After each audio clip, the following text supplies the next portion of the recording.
ഈ വീഡിയോയിൽ ട്രംപിന്റെ റഷ്യ ഉക്രൈൻ ആ ഒരു ഡിപ്ലോമസി കുറച്ച് പരാജയപ്പെടുന്നുണ്ടോ എന്നുള്ളൊരു അനുമാനങ്ങളാണ് പൊതുവെ വന്നുകൊണ്ടിരിക്കുന്നത്.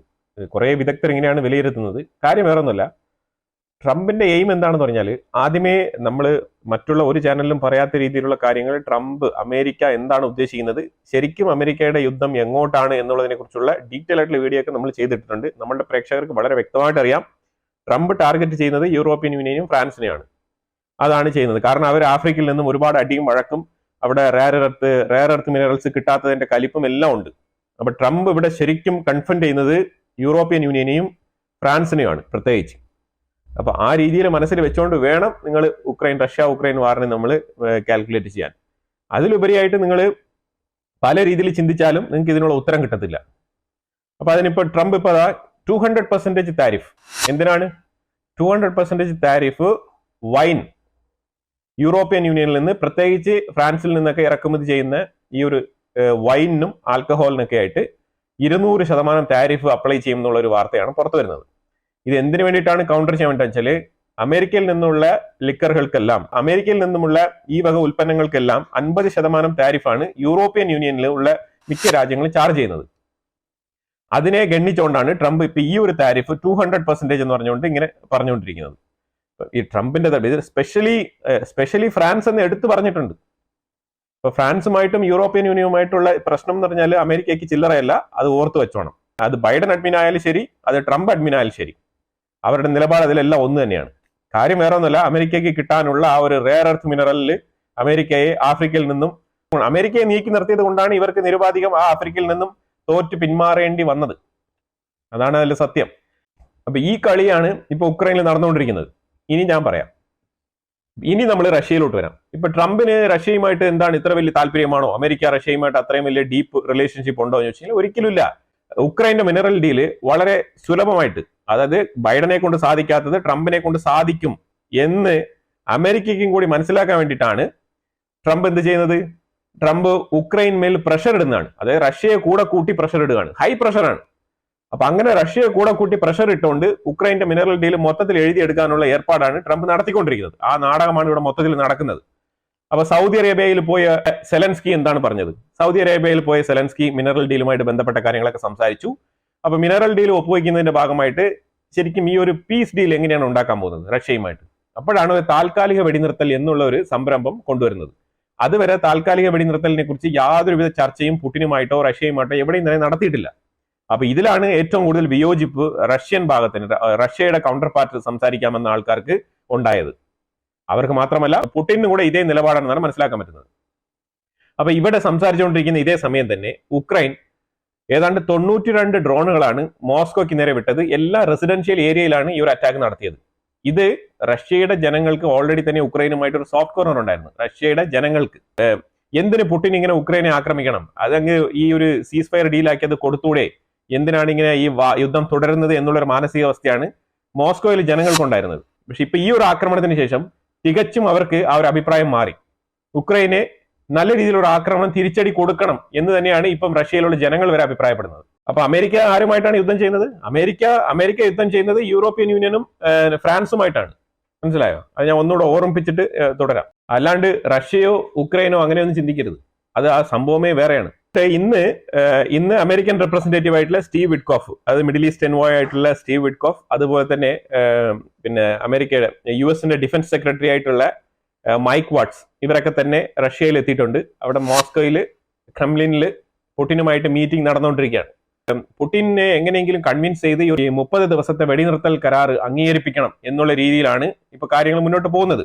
റഷ്യ ഇതിന്റെ ഇടയ്ക്ക് തന്നെ 2 അതിക്രൂരമായ ആക്രമണങ്ങൾ ഉക്രൈന്റെ ഉള്ളിൽ അയച്ചു വിട്ടു കഴിഞ്ഞു.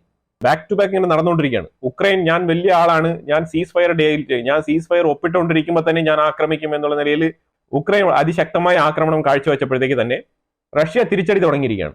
റഷ്യ ഇതിന് പകരത്തിന് തിരിച്ചടി കൊടുക്കാണ്ട്, വ്യക്തമായ തിരിച്ചടി കൊടുക്കാണ്ട് ഒരിക്കലും ഈ ഒരു സീസ് ഫയർ ഡീൽ അംഗീകരിക്കില്ല. ഇനിയിപ്പോ അഥവാ അംഗീകരിക്കുന്നെങ്കിൽ തന്നെയും ഈ 30 ദിവസത്തെ സീസ് ഫയർ ഡീൽ റഷ്യ എങ്ങനെയാണ് കാണുന്നത് പറഞ്ഞാൽ, ഈ 30 ദിവസം ഒരു ബ്രേക്ക് കിട്ടിക്കഴിഞ്ഞാൽ ഉക്രൈനിന് അത് റീആം ചെയ്യാൻ വേണ്ടിയിട്ട് സഹായകരമാവും ഈ ഒരു 30 ഡേയ്സ്. അതാണ് ഉദ്ദേശിക്കുന്നത്. ആ ഒരു കൺസേൺ റഷ്യക്കുണ്ട്. അപ്പൊ അതുകൊണ്ട് തന്നെ റഷ്യ എന്താണ് പറയുന്നത് പറഞ്ഞാൽ സീസ് ഫയർ ഡീൽ ഏത് രീതിയിൽ ആയിത്തീരും എന്നുള്ളതിനെ കുറിച്ച് ആർക്കും തന്നെ ഒരു വ്യക്തതയില്ല. ഒരു പക്ഷേ ഇതിനകത്ത് 80% റഷ്യ ഇത് റിഫ്യൂസ് ചെയ്യാനുള്ള സാധ്യതയാണ് ഏറ്റവും കൂടുതൽ. അത് നമ്പർ 1. ഇനിയിപ്പോ അടുത്ത് ഈ ഡീലിൽ ഈ ഒരു 30 ദിവസത്തെ ഈ ഒരു സീസ് ഫയർ ഡീലിൽ എന്താണ് അമേരിക്ക വെച്ചിരിക്കുന്ന പോയിന്റ്സ് എന്ന് പറഞ്ഞ് നോക്കുമ്പോഴാണ് ഇത് സെലൻസ്കി ആണ് ഇത് വിളിച്ചു പറഞ്ഞത്. ഈ ഒരു പോയിന്റ്സ് അമേരിക്ക ഈ ഒരു ഡീലിനെ കുറിച്ച് ഒരിക്കലും പറഞ്ഞിട്ടില്ല. റഷ്യയുടെ കയ്യിൽ എത്തിയതിനു ശേഷം റഷ്യ ഇതിനെ അംഗീകരിക്കാണ്ട് റഷ്യയും ഇതിനെക്കുറിച്ച് ഓപ്പൺ ആയിട്ടൊന്നും പറഞ്ഞിട്ടില്ല. ആകെ ഈ ഒരു സീസ് ഫയർ ഡീൽ എഗ്രിമെന്റിനെ കുറിച്ച് പുറത്ത് പറഞ്ഞത് സെലൻസ്കി മാത്രമാണ്. കാര്യം വേറെ ഒന്നുമില്ല, അയാൾക്ക് ഈ യൂറോപ്യൻ യൂണിയനെ ധരിപ്പിക്കേണ്ടതുണ്ട് എന്താണ് സംസാരിച്ചത് എന്നുള്ളതിനെ കുറിച്ച്. അപ്പൊ അതുകൊണ്ട് പുള്ളിയാണ് ഇത് റിവീൽ ചെയ്തത്. റിവീൽ ചെയ്തപ്പം സെലൻസ്കി പറഞ്ഞിരിക്കുന്നത് അതിനകത്ത് ഈ ഒരു 30 ദിവസത്തെ സീസ് ഫയർ ഡീൽ ടെമ്പററി ആണ്. 30 ദിവസം ഇത് താൽക്കാലിക വെടിനിർത്തലാണ്. ഈ താൽക്കാലിക വെടിനിർത്തൽ നടക്കുന്ന സമയത്ത് 2 കണ്ടീഷനാണ് സെലൻസ്കി വെച്ചിരിക്കുന്നത്. ഈ 2 കണ്ടീഷനിൽ നമ്പർ 1, ഉക്രൈന്റെ ഉള്ളിൽ ഇലക്ഷൻ നടത്താനുള്ള ശ്രമം നടത്തരുത്.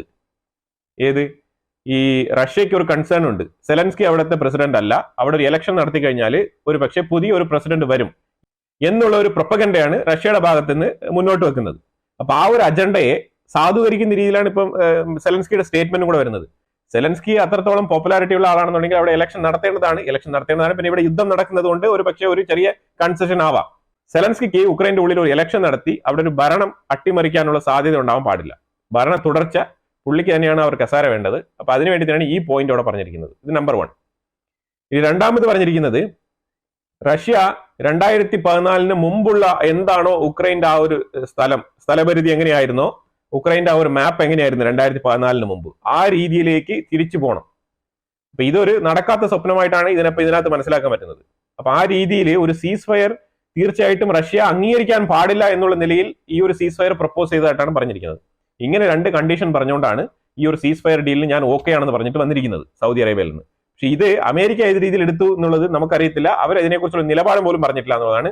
അവർ നേരെ ഇപ്പൊ ഈ ഒരു പേപ്പർ എടുത്തുകൊണ്ട് റഷ്യയിലാണ് ഇപ്പൊ സംസാരിച്ചുകൊണ്ടിരിക്കുന്നത്. അതിലുപരിയായിട്ട് ഇന്നലെ ഒരു പ്രഷറും കൂടെ ഇട്ടിട്ടുണ്ട് ട്രംപ്. പുടിൻ തീർച്ചയായിട്ടും ഈ ഒരു 30 ദിവസത്തെ സീസ് ഫയർ ഡീൽ അംഗീകരിക്കണം. ഉക്രൈൻ അംഗീകരിച്ചു കഴിഞ്ഞു, അപ്പൊ അവർ ഗുഡ് ആണ്, seems to be they are good, അവർ അംഗീകരിച്ചു കഴിഞ്ഞു യുദ്ധം നിർത്താൻ. ഇനിയിപ്പോ ഇത് കംപ്ലീറ്റ്ലി പുടിന്റെ റെസ്പോൺസിബിലിറ്റി ആണ് എന്നുള്ള നിലയിലാണ് ഇപ്പൊ എടുത്തു വെക്കുന്നത്. അപ്പൊ ഇതിന്റെ ഒരു അർത്ഥം എന്ന് പറഞ്ഞാൽ പുടിൻ അഥവാ ഈ ഒരു സീസ് ഫയർ ഡീൽ അംഗീകരിച്ച് മുന്നോട്ട് പോകാൻ തയ്യാറാകുന്നില്ല എന്നുണ്ടെങ്കിൽ ഉക്രൈനെ വീണ്ടും അമേരിക്ക റീആം ചെയ്യും, ഉക്രൈന് സപ്പോർട്ട് കൊടുക്കും, വീണ്ടും ഈ ഒരു യുദ്ധം കൂടുതൽ അങ്ങ് ആളിക്കത്താനുള്ള സാധ്യത ഉണ്ട് എന്നുള്ളതാണ് വേറൊരു സൈഡിൽ. അപ്പൊ ഒരു 3ാം ലോക മഹായുദ്ധത്തിനുള്ള തുടക്കം കുറിക്കുന്നതായിട്ട് നിങ്ങൾ കരുതിക്കോണം എന്നുള്ള രീതിയിൽ ട്രംപ് എപ്പോഴും കൊടുക്കുന്നത് പോലെ സ്ഥിരം പറയാറുള്ള ഒരു ചില ത്രെട്ട്, ആ രീതിയിലുള്ള പ്രഖ്യാപനങ്ങളാണ് നടത്തിയിട്ടിരിക്കുന്നത്. അപ്പൊ ഒരു പ്രഷർ ഇട്ടിരിക്കുകയാണ്.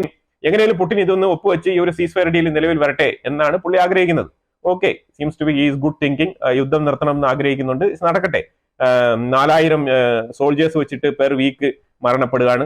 അപ്പൊ അതുകൊണ്ട് തന്നെ അവരെല്ലാം മനുഷ്യരാണെന്നുള്ള രീതിയിൽ ഭയങ്കര സങ്കടത്തോടെയാണ് പുള്ളി പറഞ്ഞത്. എല്ലാം ഓക്കെയാണ്, സമ്മതിച്ചു. അപ്പൊ യുദ്ധം നിന്ന് കഴിഞ്ഞാൽ എല്ലാവർക്കും സമാധാനമാണ്. അപ്പൊ എന്തായാലും നമുക്ക് ഈ ഒരു സീസ് ഫയർ ഡീൽ ഇതാണ് ശരിക്കും ഇപ്പൊ യൂറോപ്യൻ മേഖലയിൽ നടന്നുകൊണ്ടിരിക്കുന്ന വിഷയം. ഇതിനകത്ത് അമേരിക്കയുടെ ഇരട്ടത്താപ്പ് എന്ന് പറഞ്ഞു കഴിഞ്ഞാൽ ആദ്യം പുടിനെ സപ്പോർട്ട് ചെയ്ത് പുടിൻ പിടിച്ചു വെച്ചിരിക്കുന്ന സ്ഥലമെല്ലാം പുടിന് സ്വന്തമാണെന്നുള്ള രീതിയിലുള്ള പ്രഖ്യാപനങ്ങൾ നടത്തിയത്. അതിലൂടെ പുടിനെ കൂടുതലായിട്ട് അങ്ങ് സപ്പോർട്ട് ചെയ്തത് ഉക്രൈന്റെ സൈഡിലുള്ള മിനറൽ ഡീലിന് വേണ്ടിയിട്ട് ഇപ്പം ഉക്രൈനെ സപ്പോർട്ട് ചെയ്യുന്ന പോലെ ഒരു പ്രതീതി സൃഷ്ടിക്കുക, ഈ രീതിയിലുള്ള കളികളാണ് അങ്ങോട്ടും ഇങ്ങോട്ടും നടക്കുന്നത്. ഇപ്പൊ ഉക്രൈൻ വിചാരിച്ചാൽ പോലും യുദ്ധം നിർത്താൻ പറ്റാത്ത അവസ്ഥയിലാണ് യൂറോപ്യൻ യൂണിയനും ഈ ഫ്രാൻസും കൂടെ ചേർന്ന് ഉക്രൈനിന് മേളിൽ പ്രഷർ കൊടുത്തുകൊണ്ടിരിക്കുന്നത്. അപ്പൊ ഇതാണ് റിയൽ സിറ്റുവേഷൻ. ഇപ്പൊ ഇതിനകത്ത് അമേരിക്ക ഏത് ഭാഗത്ത് നിൽക്കും പറഞ്ഞാൽ, അഥവാ പുടിൻ ഇന്ന് ഈ ഒരു സീസ് ഫയർ ഡീൽ അംഗീകരിക്കുന്നില്ല എന്നുണ്ടെങ്കിൽ അമേരിക്കയുടെ ഒരു ഡിപ്ലോമസി ഫെയിലിയർ ആയിട്ട് തന്നെ ഇത് കരുതപ്പെടും. അതുകൊണ്ട് തന്നെയാണ് ഞാൻ ഈ വീഡിയോ സ്റ്റാർട്ട് ചെയ്തപ്പോഴേ പറഞ്ഞത് അമേരിക്കയുടെ ഡിപ്ലോമസി ഫെയിലിയറിനുള്ള സാധ്യത വരുന്നുണ്ടെന്നുള്ളത്. അമേരിക്കയുടെ ഡിപ്ലോമസി എവിടെയൊക്കെയോ കുറച്ച് പാളിച്ചകൾ വരുന്നതായിട്ട് നമുക്ക് മനസ്സിലാക്കാൻ പറ്റുന്നതാണ് ഞാൻ ഈ ഒരു വീഡിയോയിൽ ആദ്യമേ തന്നെ പറഞ്ഞു തുടങ്ങിയത്. ഈ ഒരു സീസ് ഫയർ ഡീൽ ഫെയിലിയർ ആകുന്ന മുറയ്ക്ക് റഷ്യ ഓസനിക് ഉൾപ്പെടെയുള്ള വലിയ തോതിലുള്ള മിസൈലുകളൊക്കെ വീണ്ടും ഉക്രൈന്റെ ഉള്ളിൽ പ്രയോഗിക്കാനുള്ള സാധ്യതയുണ്ട് എന്നാണ് വാർത്തകൾ വരുന്നത്. അതിലുപരിയായിട്ട് കോസ്ക് മേഖലയിൽ നല്ല രീതിയിലുള്ള എഫക്റ്റീവ് ആയിട്ടുള്ള ആക്രമണങ്ങൾ നടക്കുന്നത്. ഉക്രൈന്റെ സോൾജേഴ്സ് എവിടെയൊക്കെ ഉണ്ടോ അവിടെയൊക്കെ തെരഞ്ഞു പിടിച്ച് പോയി വധിക്കാനുള്ള ഇൻസ്ട്രക്ഷൻ ആണ് റഷ്യയുടെ ഭാഗത്തുനിന്ന് കൊടുത്തിരിക്കുന്നത്. അതിലുപരിയായിട്ട് റഷ്യയുടെ ഡിഫൻസുമായിട്ട് ബന്ധപ്പെട്ട വളരെ ഇമ്പോർട്ടന്റ് ആയിട്ടുള്ള ഒരു ചീഫ് പേഴ്സൺ ഇന്ന് കോസ്ക് മേഖല വിസിറ്റ് ചെയ്തിരിക്കുകയാണ്. അവിടെ വിസിറ്റ് ചെയ്ത് ഡയറക്റ്റ് ആയിട്ട് ഒരു സ്പീച്ച് കൊടുക്കുകയാണ്. സ്പീച്ച് കൊടുത്തിട്ട് അവിടെ ഈ സോൾജേഴ്സിനെ അപ്രീഷിയേറ്റ് ചെയ്ത് അവർക്ക് സമ്മാനങ്ങൾ വരെ നൽകിയിട്ടാണ് ഇന്ന് അവിടെ നിന്ന് പോകുന്നത്. ശരിക്കും പറഞ്ഞാൽ യുദ്ധം കൂടുതൽ ആവേശകരമായി മുന്നോട്ട് കൊണ്ടുപോകാനുള്ള താല്പര്യമുണ്ടെങ്കിലാണ് ഇങ്ങനത്തെ പ്രവൃത്തികളൊക്കെ നടക്കുക, അത് ബാറ്റിൽ ഫീൽഡിൽ. അപ്പൊ ബാറ്റിൽ ഫീൽഡിൽ തന്നെ ഡയറക്റ്റ് ആയിട്ട് വന്ന് ഈ സോൾജേഴ്സിനെ മോട്ടിവേറ്റ് ചെയ്യണമെന്നുണ്ടെങ്കിൽ റഷ്യയുടെ ഉദ്ദേശം വളരെ വ്യക്തമാണ്. ഇതാണ് നമ്മൾ മനസ്സിലാക്കേണ്ടത്. ഉക്രൈനിലെ സെലൻസ്കി ഈ ഒരു സീസ് ഫയർ ഡീൽ ഇങ്ങനെയാണ് ഞാൻ അംഗീകരിച്ചത് എന്ന് പറഞ്ഞ ഒരു വ്യവസ്ഥ വെച്ച് നോക്കുകയാണെന്നുണ്ടെങ്കിൽ ഈ ഒരു സീസ് ഫയർ ഡീൽ പരാജയപ്പെടാനാണ് സാധ്യത കൂടുതൽ. അപ്പൊ അങ്ങനെ പരാജയപ്പെടുന്നെങ്കിൽ യുദ്ധം വീണ്ടും ആളി കത്താനുള്ള സാധ്യതയാണ് ഏറ്റവും കൂടുതൽ. അപ്പൊ ഇങ്ങനെ റഷ്യയുടെ മേളിൽ 92 ഡ്രോൺ ഒക്കെ വെച്ചിട്ട് റഷ്യയുടെ മോസ്കോ സിറ്റിയിലുള്ള റെസിഡൻഷ്യൽ ഏരിയ തന്നെ അറ്റാക്ക് ചെയ്ത സ്ഥിതിക്ക് തിരിച്ചടി വളരെ ശക്തമായിരിക്കും എന്നുള്ളതാണ് മനസ്സിലാക്കേണ്ടത്. ഈ ഒരു ലെവലിലാണ് റഷ്യ ഉക്രൈൻ യുദ്ധത്തിന്റെ അപ്ഡേറ്റ്സ് വന്നുകൊണ്ടിരിക്കുന്നത്. ഇതിന്റെ ഇടയ്ക്ക് ഒരു രീതിയിലും എഫക്റ്റീവ് ആയിട്ടുള്ള ഡിപ്ലോമസി കീപ്പ് ചെയ്യാൻ പറ്റാതെ അങ്ങോട്ടും ഇങ്ങോട്ടും വാഗ്ദാനങ്ങൾ മാത്രം കൊടുത്തോണ്ട് ഒരു രീതിയിലും സ്റ്റേബിൾ ആയിട്ടുള്ള ഒരു തീരുമാനങ്ങൾ എടുക്കാൻ പറ്റാത്ത രീതിയിലുള്ള ഒരു അമേരിക്കയാണ് ഇപ്പൊ നമ്മൾ കണ്ടുകൊണ്ടിരിക്കുന്നത്. നിങ്ങളുടെ അഭിപ്രായങ്ങൾ കമന്റ് ബോക്സിൽ രേഖപ്പെടുത്തുക. വീണ്ടും അടുത്തൊരു വിഷയമായിട്ട് വരാം. Thank you so much.